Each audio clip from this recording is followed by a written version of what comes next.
Welcome po muli sa howtogreatfood.com, howtogreatfilipinofood.com. Ngayon po magluluto naman ako ng ginataang malunggay. Pero ang gamit ko po rito is chicken. Marami po kayong selection kagaya ng manok, baboy, isda, or dilis. Pero ang highlights po natin sa dish na ito yung ating malunggay. So yung aking chicken, chinap ko na po siya na maliliit. Tapos mamaya po hugasan ko yung ating malunggay leaves.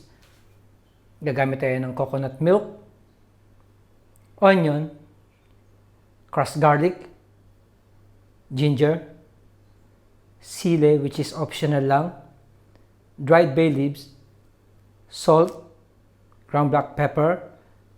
Gagamit din tayo ng fish sauce. Kung meron po kayong bagoong alamang, mas maganda po.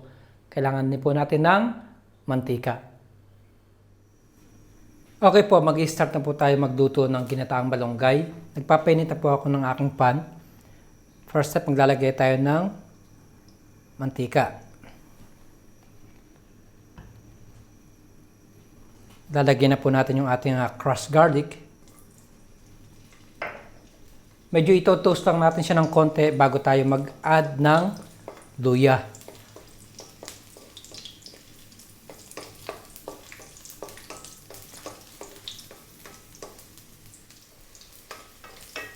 So, okay na po yung ating garlic. Ang ating naman luya. At i-add na rin natin yung ating onion.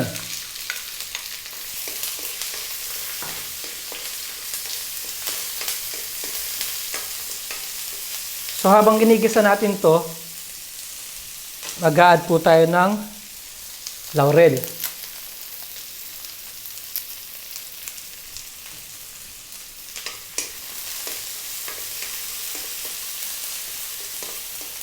Hindi na natin papatagalin pa dahil napakasimple lang ng dish na ito. Lalagyan na po natin yung ating chicken. Gaya na sinabi ko kanina, marami po kayong selection: pork, fish, dried fish, shrimp. Pero ang gamit ko po rito ngayon is chicken. Gigisayin ko lang siya ng mga 3 minuto. Tapos po, pupunta na po tayo sa ating next step.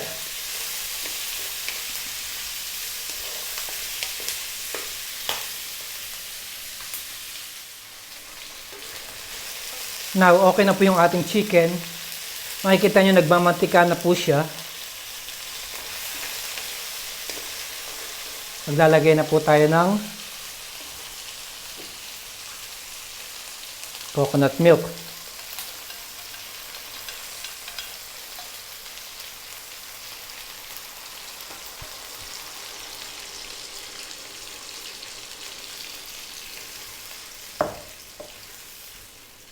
Tapos po, ang ating fish sauce at ang salt and ground black pepper.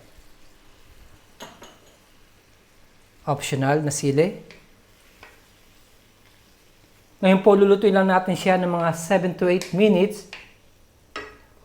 Once na totally cooked na po yung ating chicken, i-add na po natin yung ating malunggay. Ayan po, luto na po yung ating chicken. Last stage, lalagyan na po natin yung ating malunggay leaves.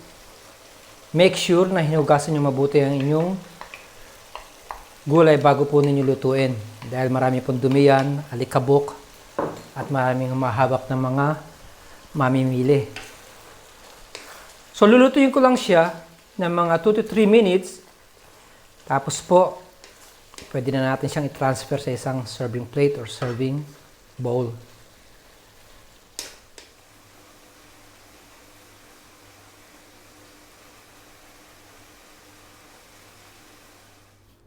Ito na po ang ating finished product, ang napakasarap at simpleng lutuin lang na ginataang malunggay.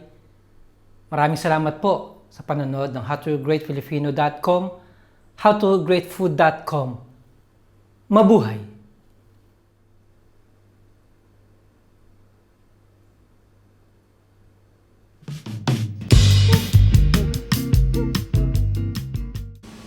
Hi, kumusta po?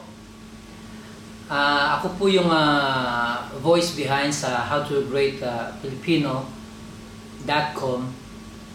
Ngayon po, nag-switch po ako sa Junior's Tagalog Cooking Channel. Pero every now and then, nandun pa rin ako yung channel ko sa howtogreatfilipino.com. Ngayon, sa bawat video po, ilalagay ko po yung link sa umpisa at sa huli ng aking video. Sana po magustuhan ninyo at mag-subscribe, comments, click like. Maraming salamat po. Mabuhay!